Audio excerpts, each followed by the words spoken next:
O assunto que eu escolhi, o assunto que eu escolhi falar é o assunto bastante adequado para o primeiro encontro, que é a criação. Deus fez o homem e o Adão não foi inteiramente fiel, perdendo a graça inicial. Bom, eh, isto é um aspecto central da doutrina cristã. O, o pecado original é que deu origem à encarnação, a segunda pessoa da Santíssima Trindade tornar-se homem, a peregrinação nesse mundo, a crucifixão, a formação da igreja, tudo mais. Sem o pecado original, nada disso seria necessário. Então, a compreensão do pecado original é importante para que a gente entenda tudo que veio depois, tá?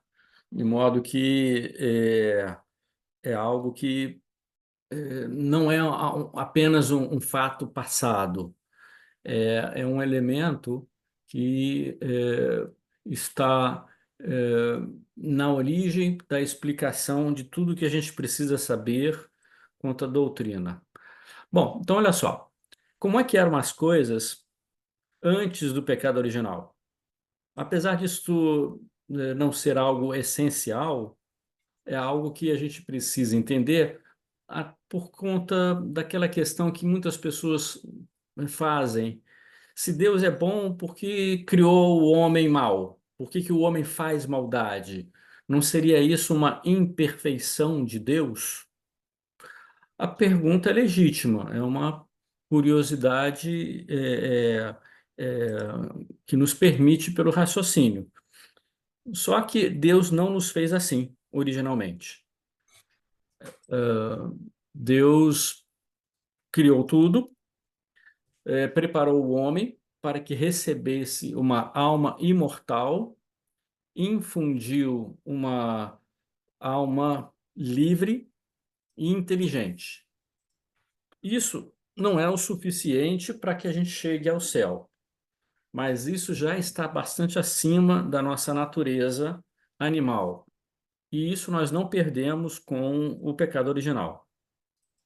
Nós perdemos os chamados dons preternaturais e perdemos também a graça santificante. A graça santificante a gente denomina dessa forma, é o meio pelo qual o homem pode chegar ao céu, pode ver a Deus. Isso está bem acima da capacidade humana, acima da imortalidade e da liberdade. É algo que nós não temos como conseguir, Deus nos deu. Além de dar uma alma imortal, uma inteligência, liberdade, a graça santificante, os dons preternaturais estão bem acima da natureza e esse nós perdemos de forma definitiva com o pecado original. Os dons preternaturais são quatro. Primeiro, a imortalidade. A gente não morria, não teríamos o trauma de ter a separação da alma do corpo. Nós, num determinado momento, a nossa vida na Terra acabaria e a gente iria direto para o céu, sem ter a divisão da alma entre a alma e o corpo. Então, a morte, vamos dizer, a, a perda da vida no corpo humano é, é consequência do pecado original. Não deveria ser assim. Isso é o que acontece naturalmente com os animais, com os mamíferos. Eles morrem e nós passamos a morrer também. Deus, no entanto, sustenta a nossa alma na existência, apesar do corpo ter perecido. O outro dom preternatural é a impassibilidade. Era a capacidade de não sofrermos nada, não nos adoecermos, não sofrermos ferimentos, não sofrermos danos corporais. É uma coisa muito difícil de ser imaginada, mas era uma propriedade acima da natureza humana. Outro dom seria o dom da integridade, em que havia perfeita sintonia entre as emoções, entre o desejo, a vontade, não haveria conflitos. Nós seríamos, o tempo todo seres em paz. Não haveria dúvidas, porque nós também teríamos o quarto dom, que seria o da ciência infusa, com a capacidade de conhecer as coisas naturalmente, principalmente no que diz respeito à parte moral. Nós não teríamos dúvidas a respeito do que é a verdade, né? Atualmente a gente vê as consequências disso ao ponto de não se saber o que que é um homem e o que que é uma mulher, né? Chegou a este ponto de uma situação tão, vamos dizer, pequena, né? Imagina, o óbvio deixou de ser possível de ser conhecido pelo homem, é uma pena. Antes do pecado original, isso não era possível.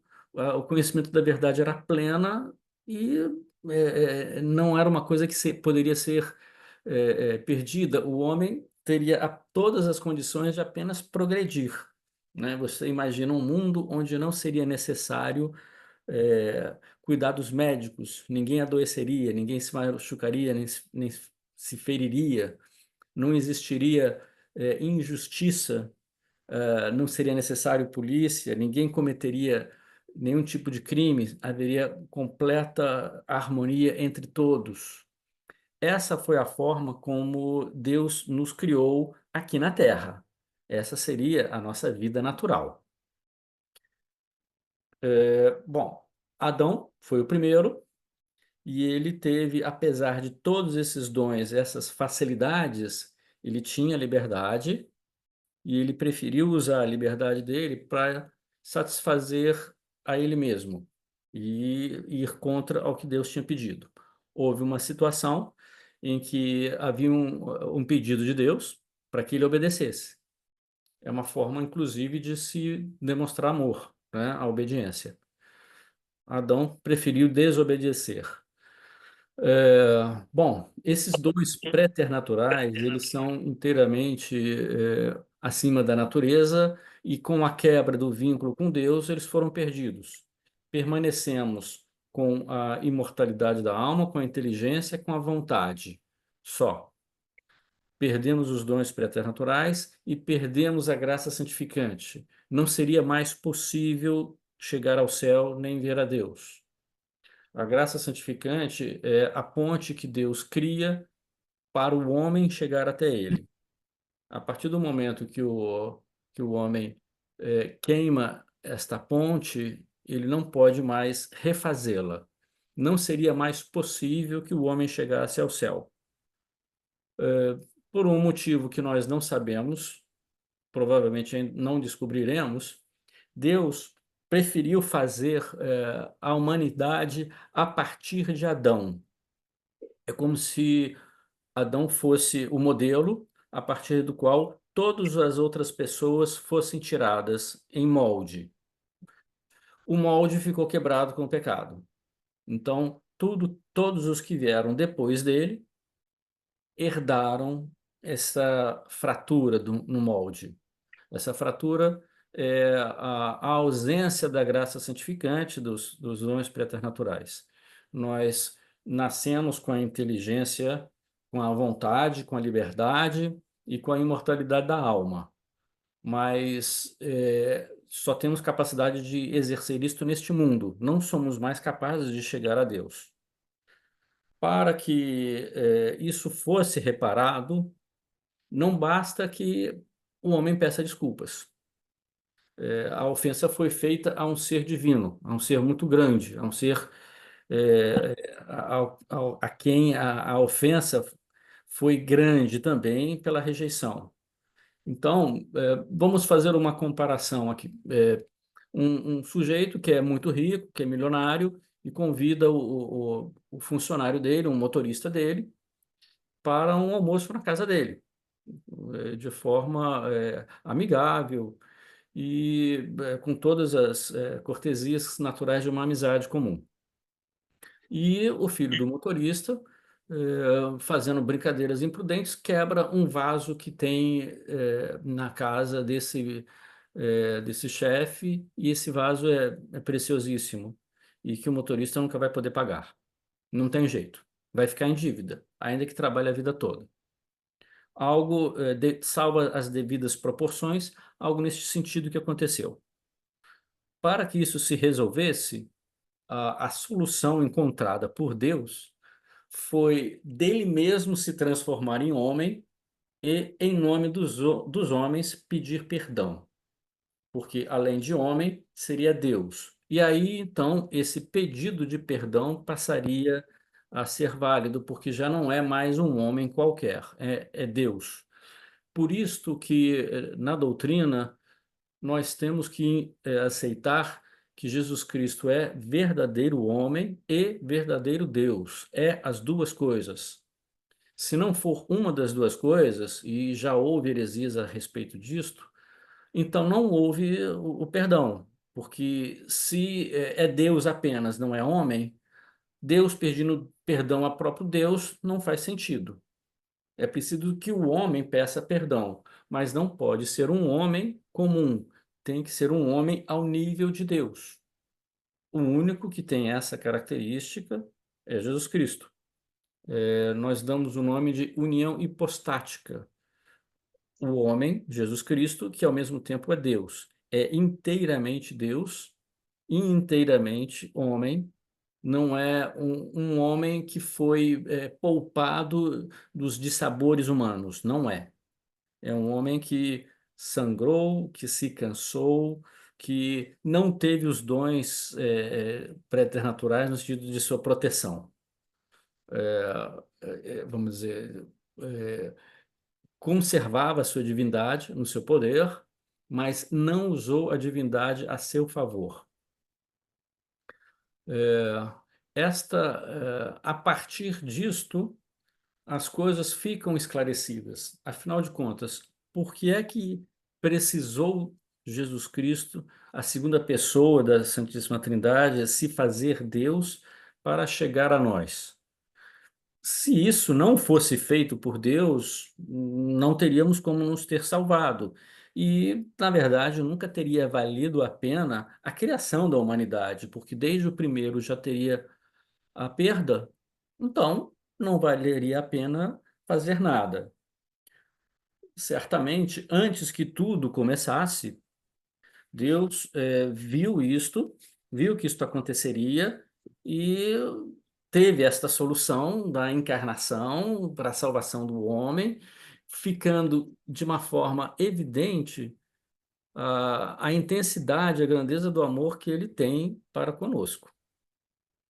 É, é, Nós podemos dizer que Deus nos ama porque Ele nos criou, nos deu chances.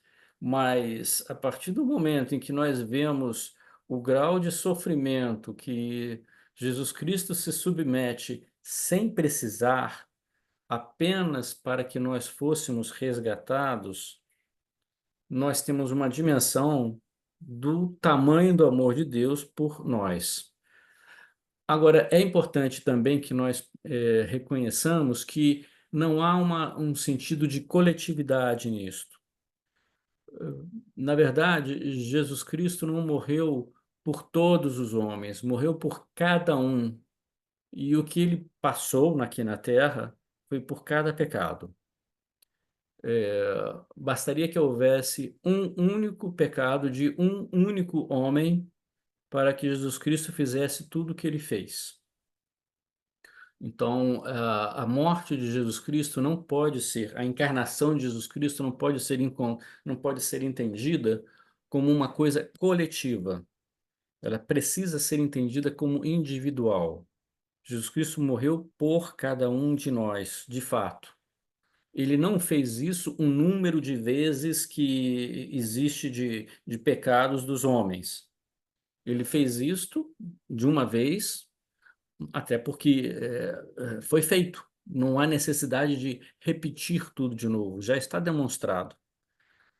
É preciso de um pouco da nossa boa vontade para entender essa parte, que Jesus Cristo fez isso por nós e está, dessa forma, comprovado o quanto Deus valoriza o nosso reconhecimento. Eh, Agora, entenda bem que, apesar de ter sido uma coisa assim tão forte, tão dramática, a morte na cruz, e nada disso nos tira a liberdade. Nada disso faz com que a gente se sinta obrigado. É claro que na medida em que a gente conhece, a gente passa a se sentir. Isso é uma forma de amar, né? Quando uma pessoa se sacrifica por nós nos sentimos comprometidos. Isso no dia a dia. Se uma pessoa faz um favor para a gente, nós nos sentimos quase que na obrigação de ter um respeito a mais por isso e talvez de retribuir dessa forma. Isso seria o normal.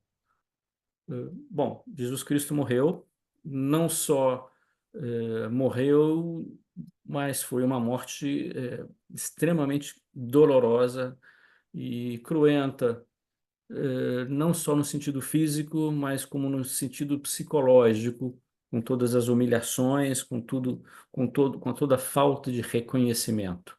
Nós, em outras ocasiões, vamos voltar a falar mais detalhadamente sobre isto.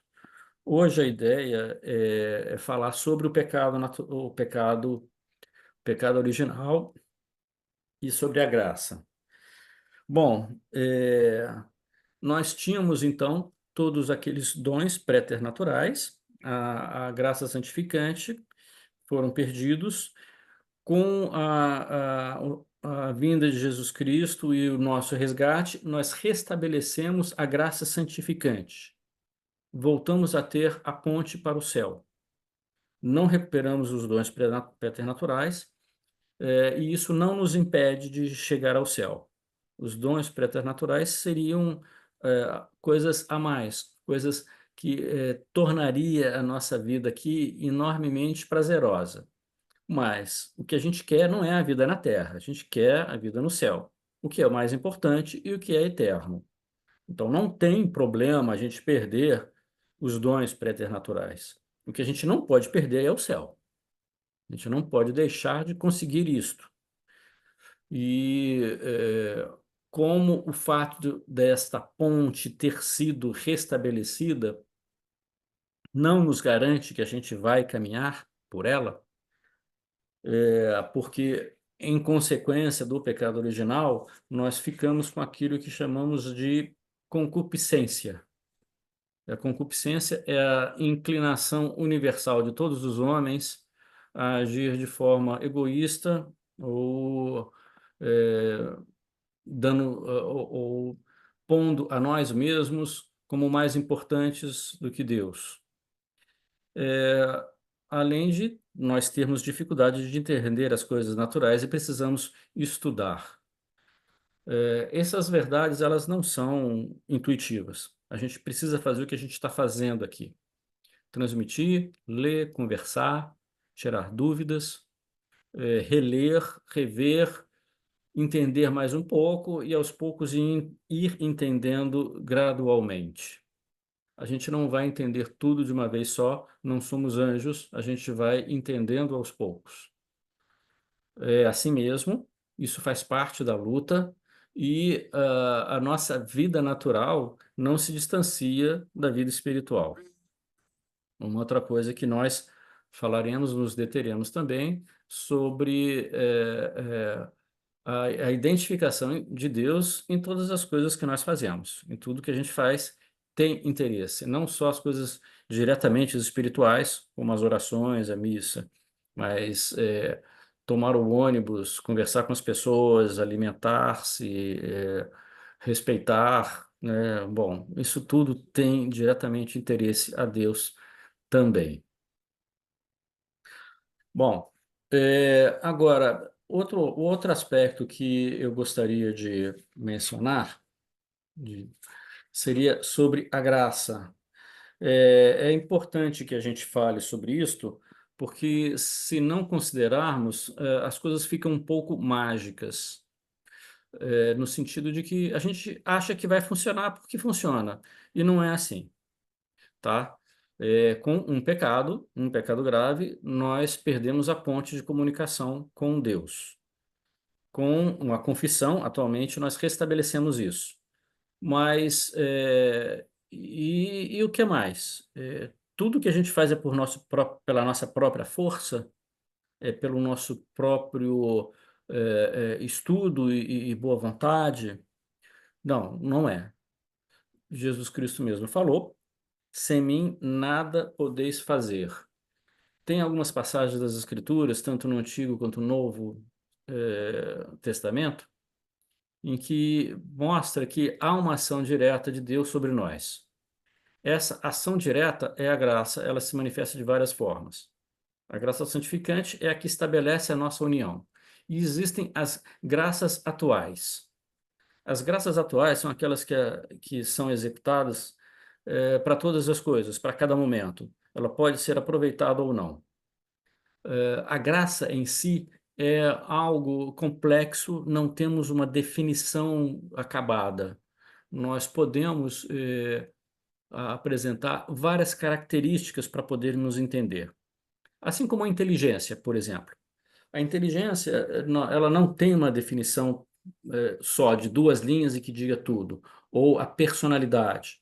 Também não é alguma coisa elementar de se entender. Então, nós conhecemos alguma coisa, ainda que não tenhamos o conceito completo, nós somos capazes de entender boa parte. E é isso que a gente vai fazer quanto à graça. Nós vamos ver as características dela para entender como Deus está conosco. Nós já não temos mais a mesma conexão que tinha antes do pecado original, e agora passa a ser necessária essas atividades extras que Deus faz conosco. Bom, a gente pode comparar a graça à iluminação. Vamos supor que você esteja num quarto, num lugar completamente escuro. Você não enxerga mesmo a sua própria mão, próxima do rosto. Esse tipo de escuridão existe. Se você acende uma vela neste quarto, você passa a ver muita coisa. Você passa a ver as dimensões desse quarto, onde as coisas estão e até mesmo onde tem um interruptor para acender uma luz mais forte. E nós podemos acender e ver melhor ainda. Nós podemos, com essa luz, encontrar uma lanterna e procurar dentro de uma gaveta, nos lugares mais escuros, outras coisas que nós precisemos. Então, é uma luz que permite a entrada de mais luz. Essa luz inicial é o batismo, que é a diferença entre a total escuridão e o início do conhecimento do que existe. A graça, essa iluminação, através dela nós vamos conhecendo o que está ao nosso alcance no que diz respeito à vida espiritual. A vida material nós podemos conhecer mesmo afastados de Deus, porque Deus nos deu esta inteligência, nos deu essa capacidade. Nós podemos até mesmo chegar à conclusão racional de que Deus existe. Não existe prova material, mas filosoficamente nós podemos chegar a essa conclusão. Não é uma conclusão estrita matemática. É, esta dificuldade de se ter a comprovação de Deus é uma demonstração do respeito de Deus para a nossa liberdade. Deus não quer nos forçar a nada. Ele não quer nem mesmo nos forçar a acreditar que ele existe. Então, ele criou todo o universo, tudo que existe, sem que exista uma prova da existência dele. É claro que fica difícil dizer que não existe vendo tudo que se passa, né? Só de considerarmos que todos os átomos possuem as mesmas propriedades físicas, os prótons têm a mesma dimensão, a mesma carga elétrica, as mesmas propriedades, é, isso é tudo por acaso? É difícil, né? Isso não prova que Deus existe, mas é difícil a gente dizer que não, tendo consciência disto. Além de várias outras coisas que a gente pode pensar também. É, essa possibilidade de erro é a abertura que Deus dá para escolhermos entre ele ou Sim, o não. cristianismo, Tá? a ideia de que ele é uma coisa da Oi. abundância não tem nada a ver com nada. Veja que mesmo no Brasil, Não entendi. Pode repetir a sua pergunta, por favor?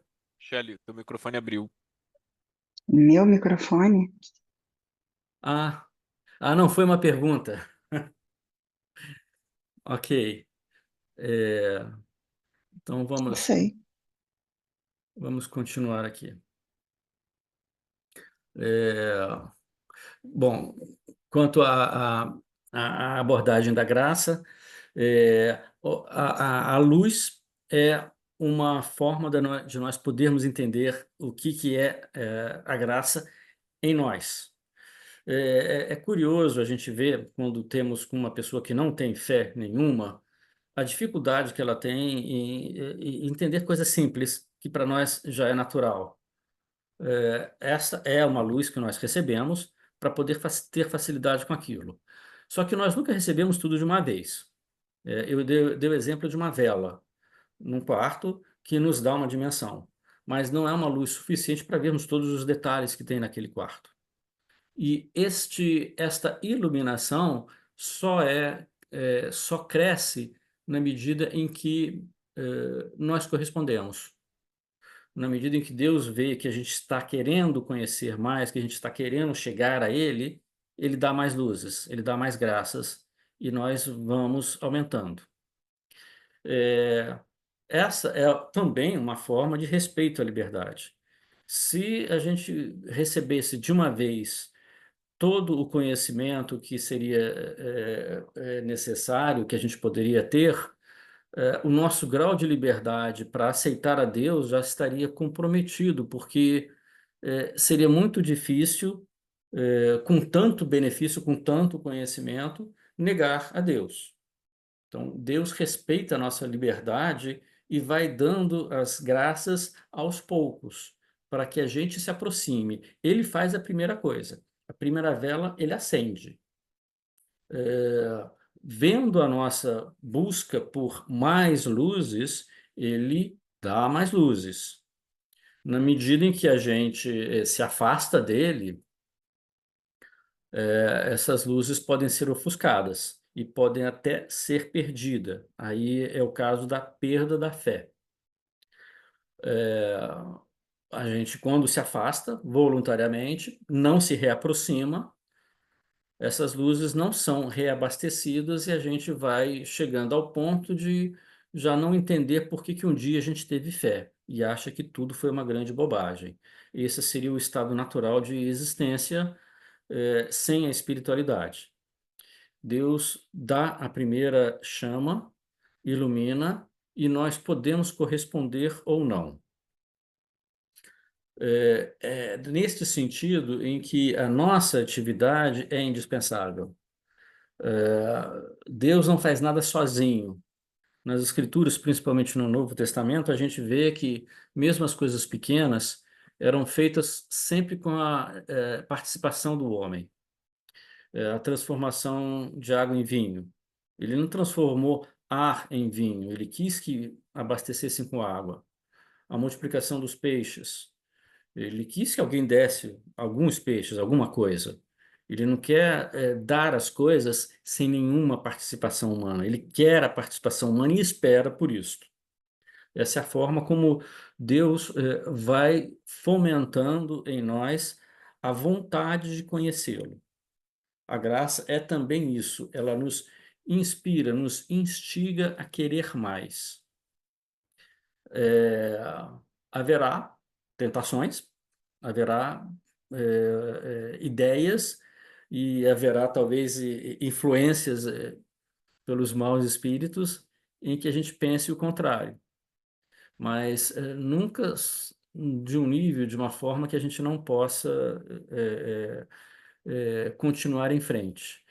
Toda toda vez que nós nos afastamos de Deus, é porque a gente quis, é porque a gente permitiu, porque nós temos todas as condições, por mais difíceis que seja, mediante as graças, para mantermos a fé, tá? Como eu já disse, eu sou psiquiatra, eu vejo pessoas que sofrem muito, e elas não perdem a fé por causa disso, tá? Pelo contrário, elas falam: olha, eu só não me mato porque eu acredito em Deus. Mas são situações que, se a gente se põe, a gente vê: olha, eu nunca passei por uma dor parecida com esta. E não é uma dorzinha, passageira, às vezes é uma dor de vida toda, né?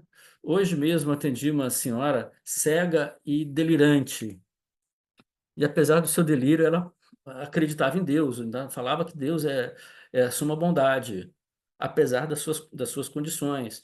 Mora num bairro pobre aqui do Rio, é uma pessoa desassistida, levada pelos parentes que lhe querem bem. Nessas horas a gente fica: caramba, que tentação, como é que pode, né? Nós não podemos nos comparar a essas pessoas porque nós não estamos na situação delas. Elas têm a graça delas.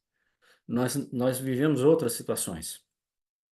Então, nós só podemos ver com essas situações que Deus não desampara. Por mais dura que seja a realidade, a graça estará presente. E se alguém diz que, olha, eu perdi a fé depois que meu filho morreu, é uma situação muito difícil, concordo, com certeza, mas a graça vai estar presente. Deus dará a graça. Mas a graça não tira a liberdade.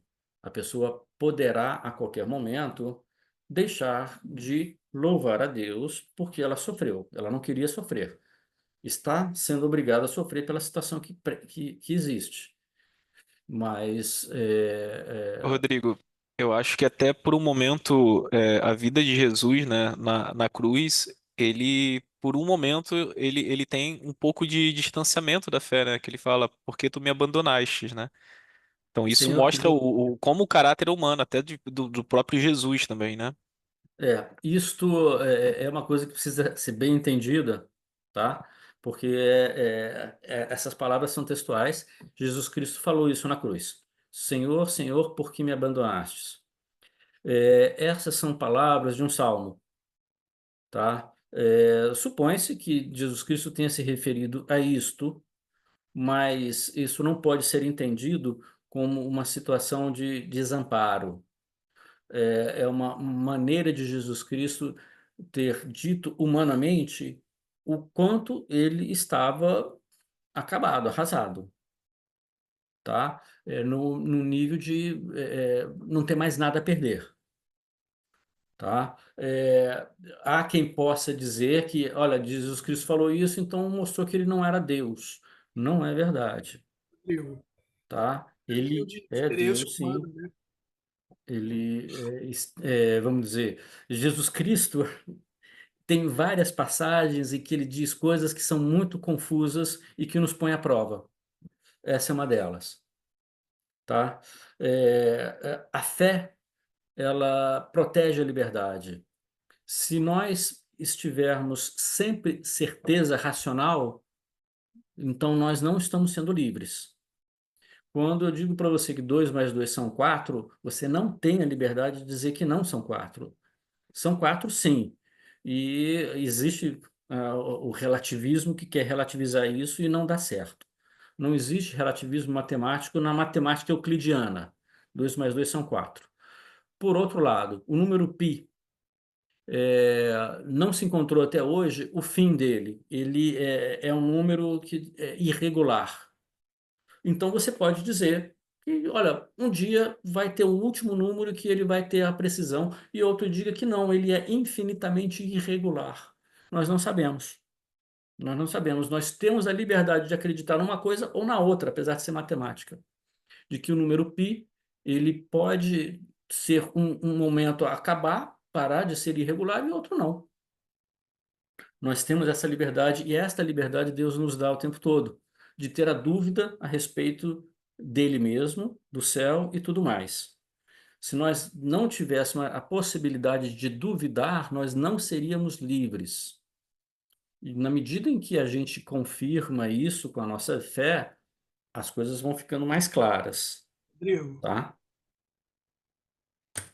Alguém quer perguntar alguma coisa? Wellington. Não, na verdade, deixa eu só acrescentar, acho que tem um tanto a ver, muito a ver com o que você está falando, que eu ouvi, na verdade, essa semana uma pregação do Frei Gilson sobre o único pecado que não é perdoado, né? Que é o pecado contra o Espírito Santo, né? Sim, Então, eu acho que tem muito a ver com o livre-arbítrio, né?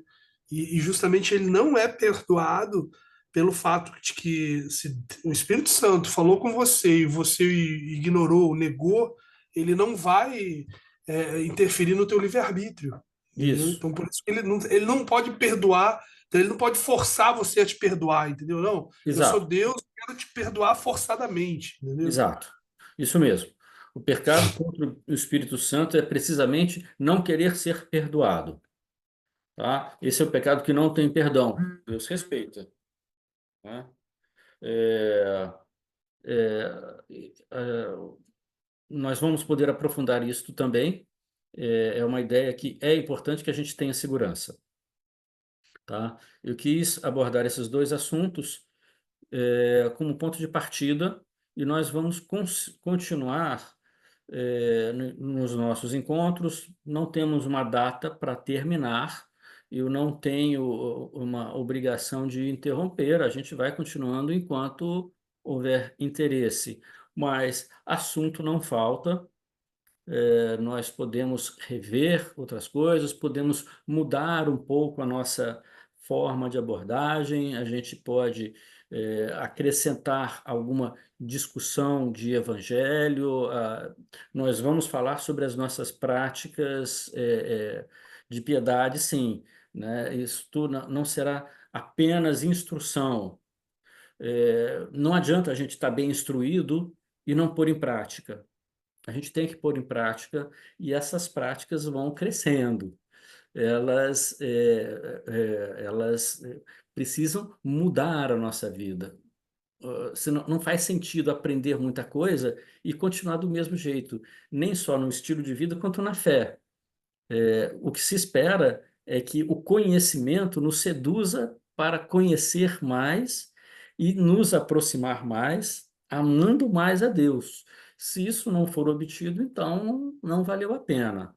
O que a gente quer é, em última análise, o crescimento do amor a Deus. E esse crescimento só será possível a partir do conhecimento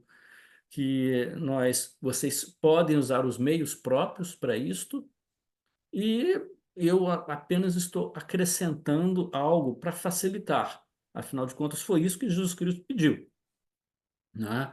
Que a gente confirme uns aos outros, que a gente é, se apoie uns nos outros e cresçamos juntos, né? De modo que aqui será apenas mais um ponto de apoio dentre vários outros que precisamos ter. Rodrigo, Sim, eu tenho uma dúvida. Você disse que Deus se fez homem, né? Como Jesus, para obter o perdão como ser humano de Deus, né? sim. E assim nos salvou. Eu tenho a dúvida justamente essa em relação a nos salvar. Porque, então assim, eu fico imaginando, então antes de Cristo, essas pessoas, Jesus Cristo, as pessoas não eram salvas, para onde elas iam? Elas iriam para o paraíso, não tinha possibilidade delas irem para o paraíso, para onde elas iam, entendeu? Muito Essa é boa uma dúvida. pergunta. Muito boa pergunta. Olha, antes de Jesus Cristo, não era possível chegar ao céu, mas muitas pessoas não tinham é, culpas suficientes para ir para o inferno. Então, a gente quebrou um galho dizendo que essas pessoas ficaram no seio de Abraão, tá? Que é uma espécie de limbo, um lugar que não é nem o céu nem o inferno. Não havia sofrimento, mas não havia visão de Deus, tá? O credo responde essa pergunta também, né, doutor O Rodrigo? credo? O credo, desceu à mansão dos mortos, Jesus Ah, desceu à sim, mansão. Isso, vamos dizer, as pessoas que tinham morrido ficaram sabendo e puderam entrar no céu, né? Aquelas que já tinham se perdido já estavam no inferno mesmo, né? Apenas ficaram sabendo do inferno que passou a existir salvação, mas continuaram no mesmo estado. Então, a questão de nos salvar é dar a possibilidade é, de, a partir dele, as pessoas poderem voltar a ter acesso ao paraíso, é isso? Exato, exatamente. Tá? As pessoas que Deus nos criou bom.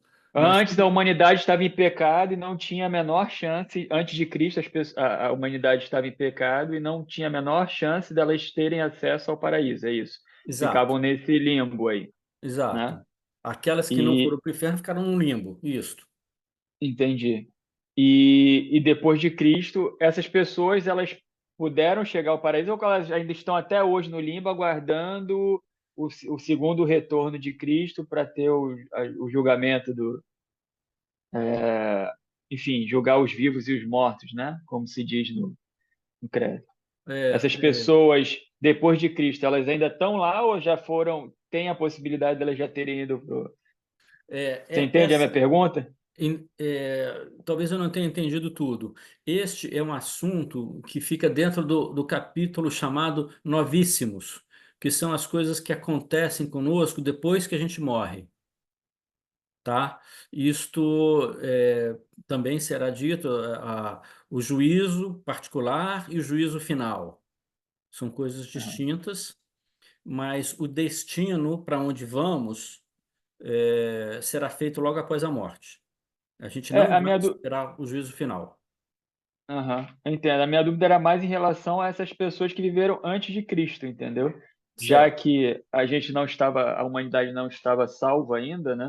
O que Aham. acontece com elas? Elas vão ter, enfim, a humanidade foi salva a partir de Cristo, mas e antes? É, Entendeu? Essa que é a minha questão. não se perderam, não houve injustiça, tá?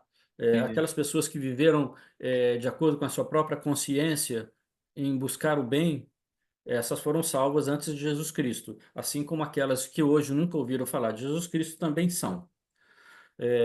Nós temos uma noção do que é o bem e o que é o mal. É verdade que isso está um pouco distorcido, principalmente em questões culturais, e isso é levado em conta, tá? A pessoa que faz uma coisa errada sabendo que está errada, ela está cometendo um pecado dependendo da gravidade do assunto, tá? Matar outra pessoa não é um erro grosseiro demais para dizer que não sabe que está errado, por exemplo, tá? Então, tem certas questões morais que nós possuímos, mas que é verdade, podem ser distorcidas também, tá? Aí é algo muito mais complexo de nós avaliarmos. Aí teria que ser, de fato, uma inteligência divina para saber até que ponto a pessoa pecou ou não, tá?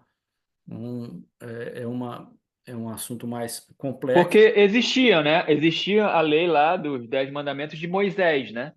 Então Sim, já existia uma lei ali do que era certo e o que era errado. sim, mas Então, isso, Deus se comunicou com Moisés, vamos dizer assim, né? sim, E aham.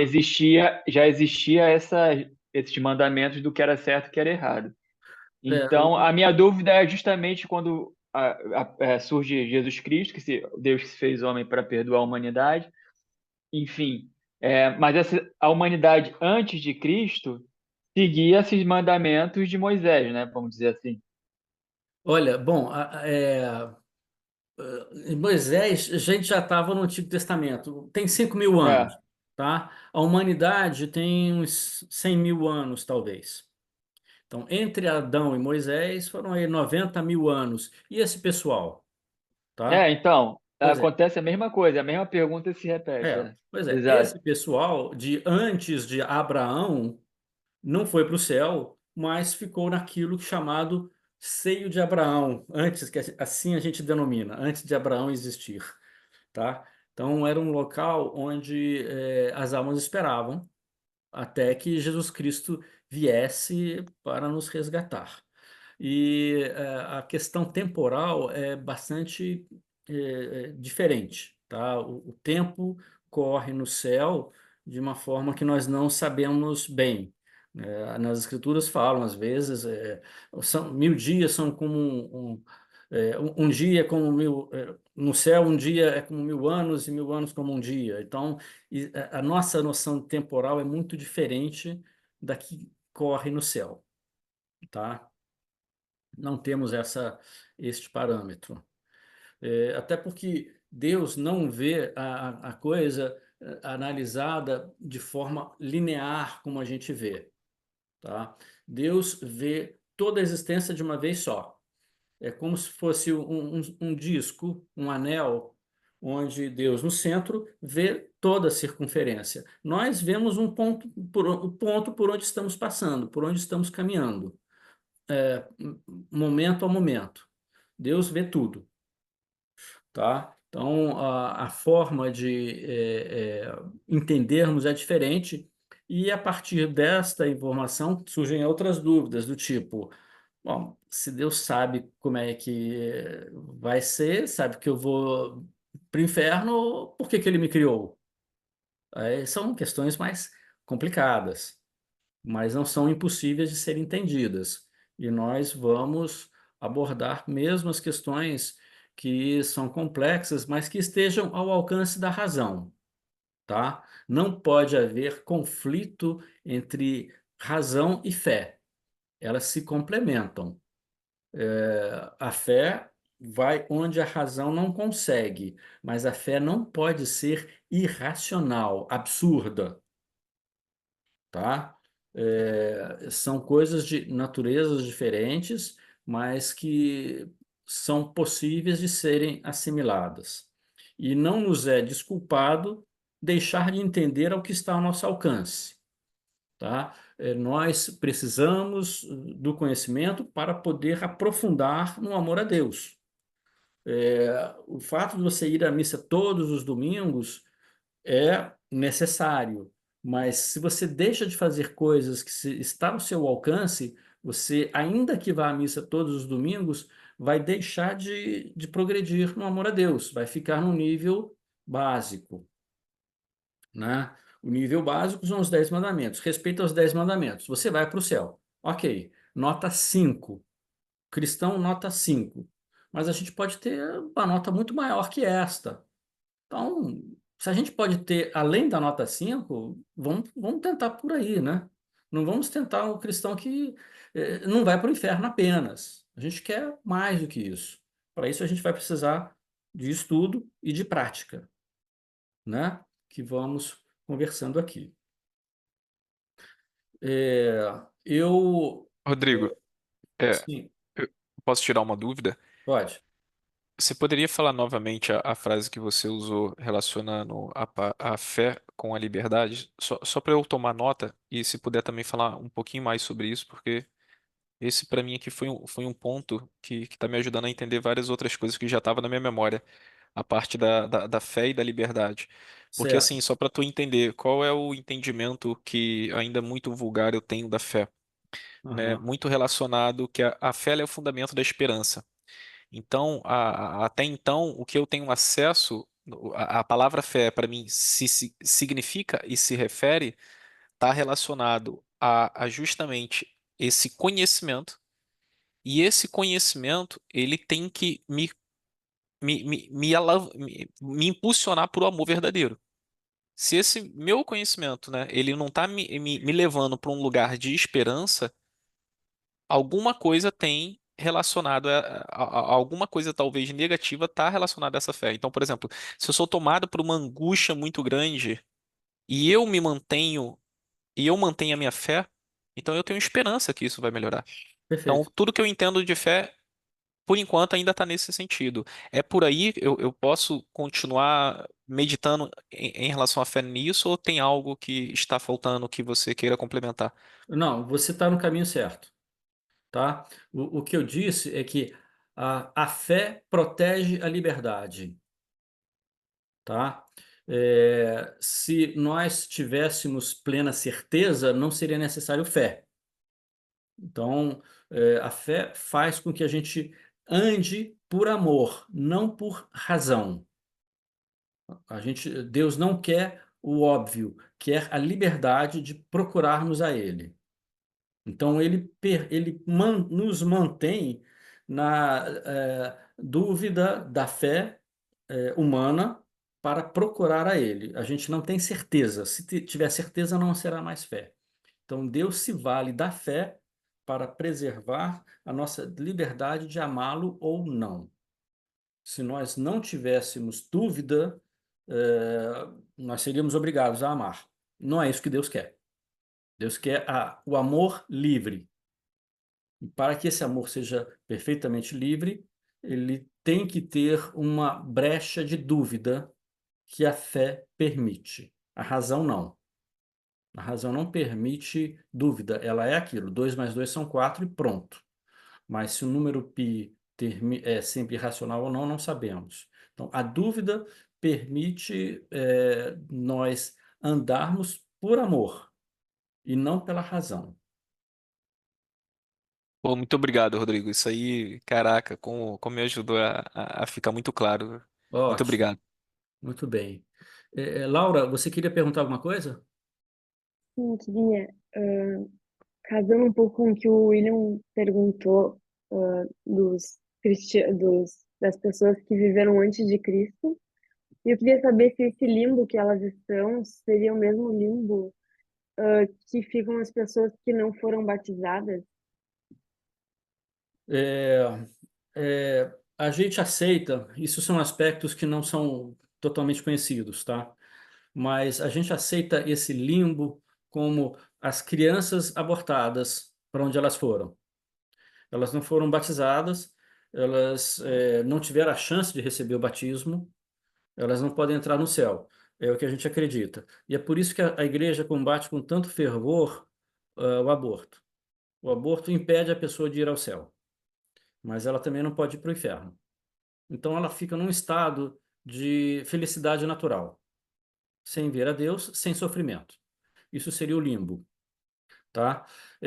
A gente acredita nisto ainda para esta situação de crianças abortadas, mas a situação antes de Jesus Cristo, essa já não existe mais. As pessoas, após morrerem, são julgadas, vão para o céu ou para o inferno.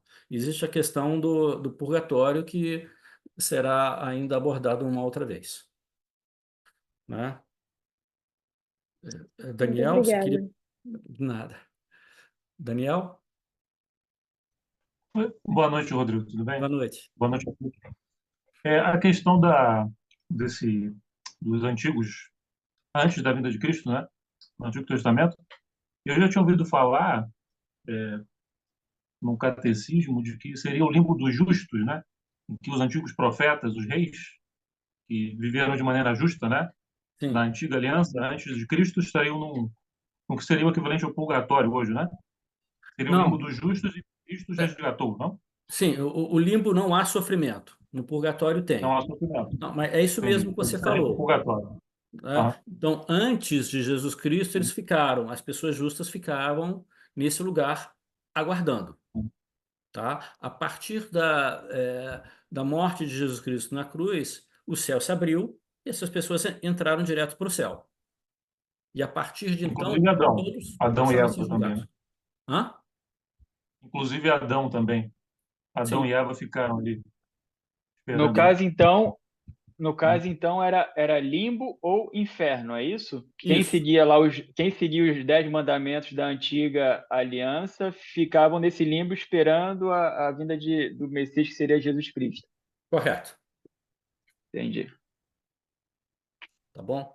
Bem, então olha só, havendo outras dúvidas, pode me mandar mensagem, tá? Pode mandar no grupo ou pessoalmente, tanto faz. A gente não precisa esperar só os nossos encontros para esclarecer, tá bem? Então, olha, eu deixei gravado e aqueles que quiserem